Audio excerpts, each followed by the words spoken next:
AutoZone is your one-stop for better stopping power, helping you save time, money, and a lot of sanity by doing the job yourself.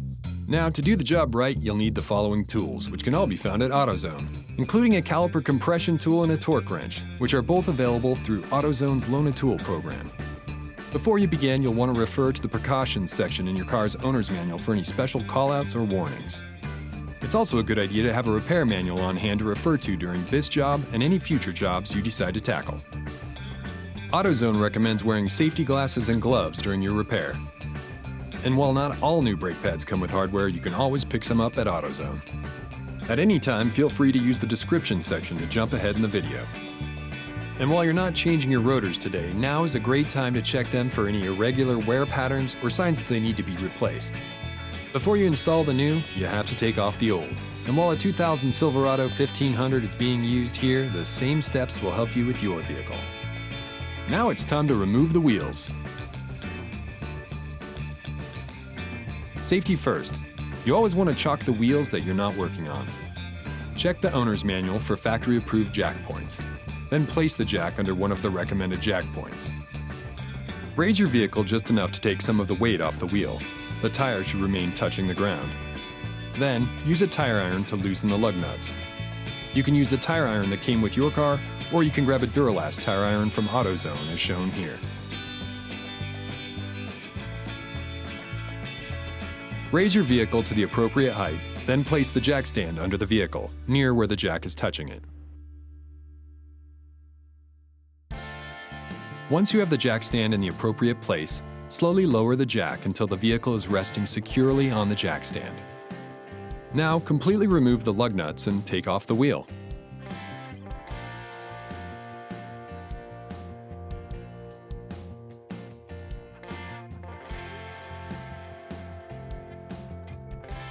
Turning your wheels 45 degrees gives you easier access to your caliper bolts. Next, the brake caliper is removed.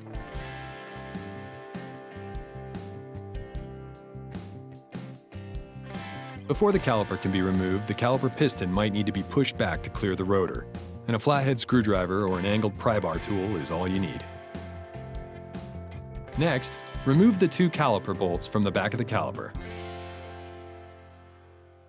Most calipers last over 200,000 miles, but signs of brake fluid leaking, heavy rust, or piston binding could mean it's time to replace them. It's a good idea to inspect for signs of a problem during every brake job.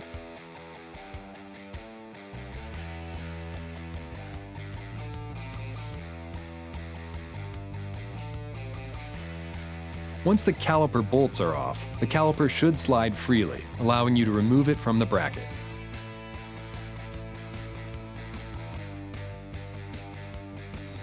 It's a good idea to hang the caliper out of the way with a hanger or bungee cord to keep the brake line safe and free from any stress or tension.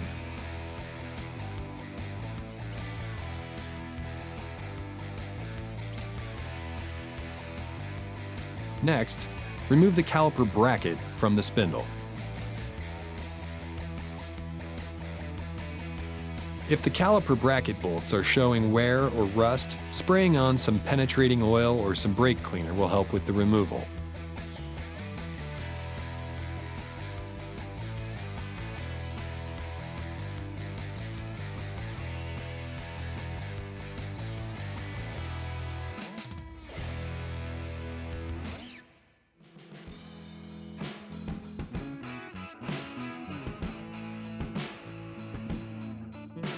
And now's a good time to compress the caliper piston. On this particular vehicle, you'll notice the caliper has two pistons that need to be compressed. And a caliper compression tool is going to make life easier, and you can borrow one from AutoZone, saving you from buying one or asking the neighbor for theirs. First, you'll want to compress the caliper piston that's farthest away from the bleeder valve. This helps ensure no brake fluid gets trapped inside the caliper piston. You want to keep the bleeder valve facing up to prevent air from getting in. Then, use your 10mm socket wrench to open the bleeder valve. This is what allows the brake fluid to come out. You'll want to use a brake bleeder kit or a drain pan to catch the brake fluid. Use the caliper compression tool to compress the piston until it stops, and then wait until all of the air bubbles have come out. Now, tighten the bleeder valve. and then you can compress the other piston.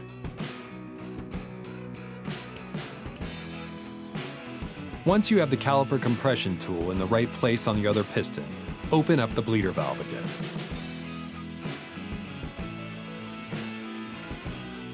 Now compress the second piston until it stops. Once all of the air bubbles are out of the line, be sure to tighten the bleeder valve before moving on to the next step.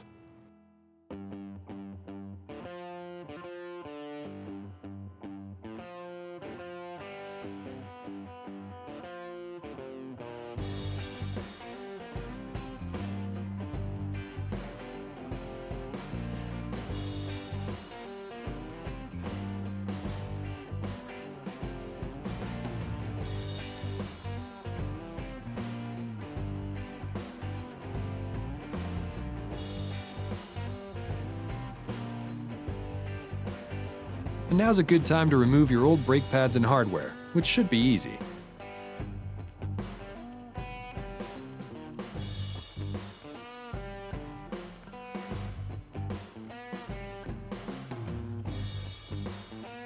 Once you're done, take a good look at your rotor.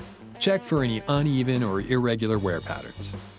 A micrometer tool will check your rotor's thickness and can help you determine if it's time to replace your worn rotors.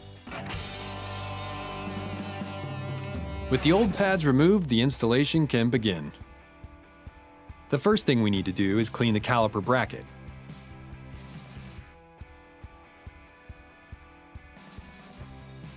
Use a wire brush to clean away any dirt or debris from the caliper bracket before installing new hardware and brake pads.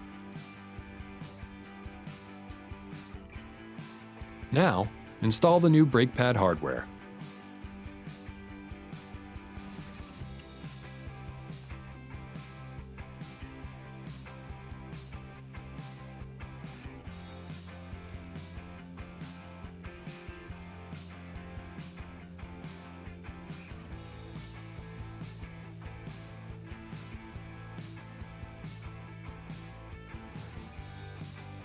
Now you can install the new brake pads.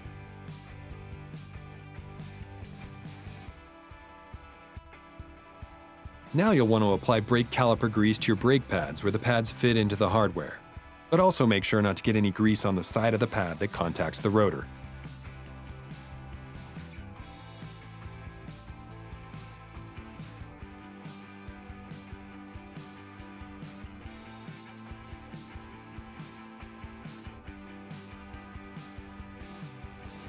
Next, the caliper bracket is ready to be installed.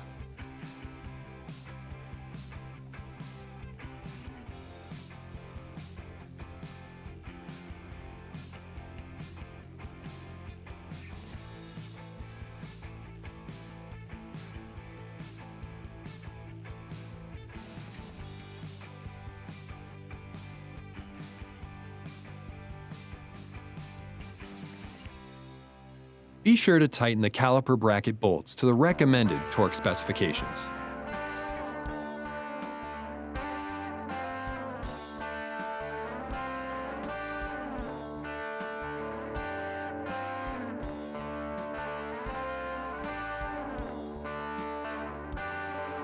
Before installing the caliper, make sure the brake hose didn't get twisted during any of the prior steps.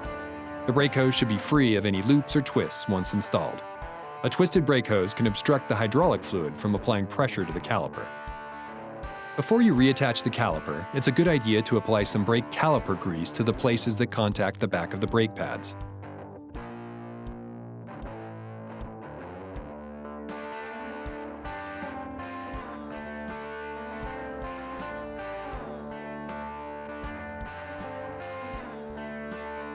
The caliper is reattached by pivoting the caliper into position.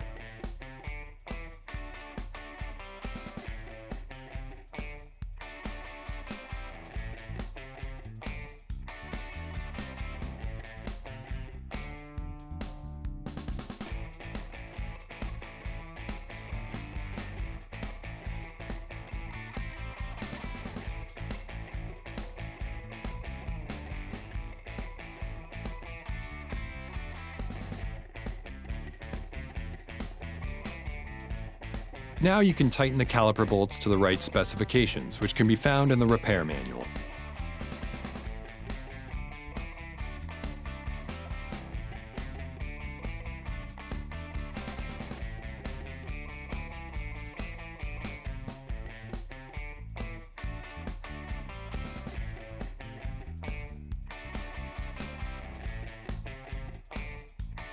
Once the caliper is reinstalled, it's a good idea to bleed the brake one more time to make sure there isn't any air in the system. Then, tighten the bleeder valve with your 10mm socket wrench. Finally, it's time to throw the wheel back on. Be sure to straighten the wheel back out first.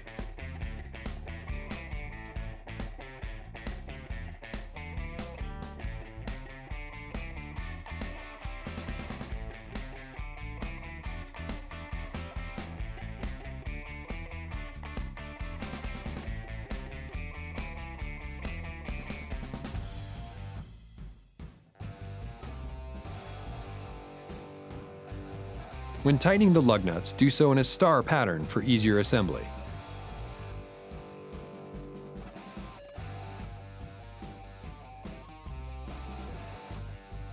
Now you can jack your vehicle back up enough to remove the jack stand.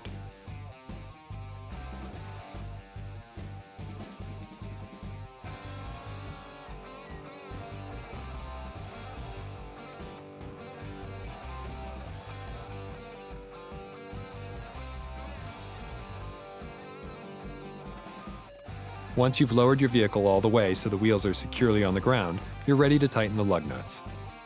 If you don't own a torque wrench, you can borrow one for free through the AutoZone Loan-A-Tool program.